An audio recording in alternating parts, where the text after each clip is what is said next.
Hello and welcome to my podcast. So today we will be talking about the 2011 rhetorical analysis prompt.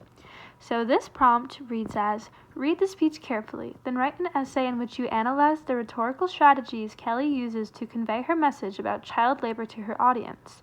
Support your analysis with specific references to the text. So let's talk about some notes that I made on the prompt. So I asked myself, what were the author's goals in this text? What was she trying to accomplish by making this? And how would the rhetorical appeals that she chose help her get to this goal? And why did she choose the rhetorical appeals that she did? And were there certain ones that were more effective than others? And how did some of them combine and work together to build a stronger argument? So let's talk about the context of this piece.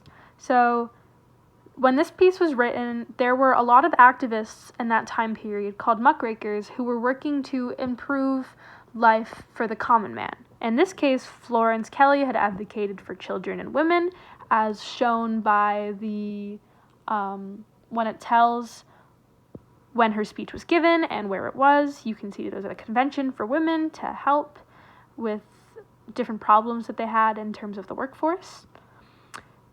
The purpose of this was to create legislation that would provide security for, what are those things called?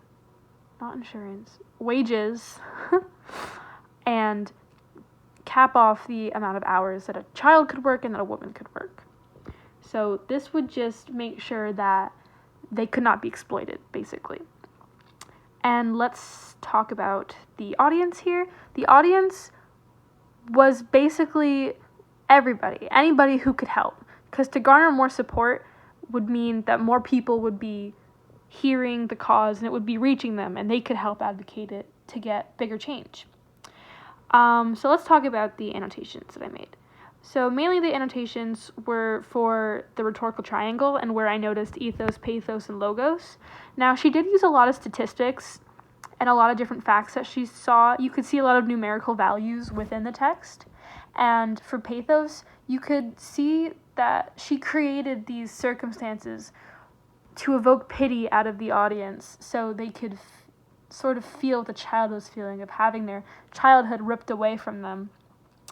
And ethos, you can see as she uses different sources like state legislature and different like teachers and how they notice stuff.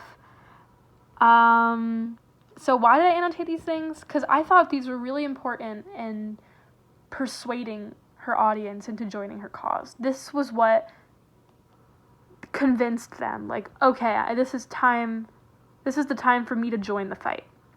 So what stood out to me in this text? There was a phrase that she repeated quite a few times, and it was, while we sleep. So she wanted to point that out. It's like, it's a sort of ignorance. Like, we don't see it, but it's happening right under our nose, right while we sleep. While we're sleeping, we get the privilege to sleep during our nights. These children have to work.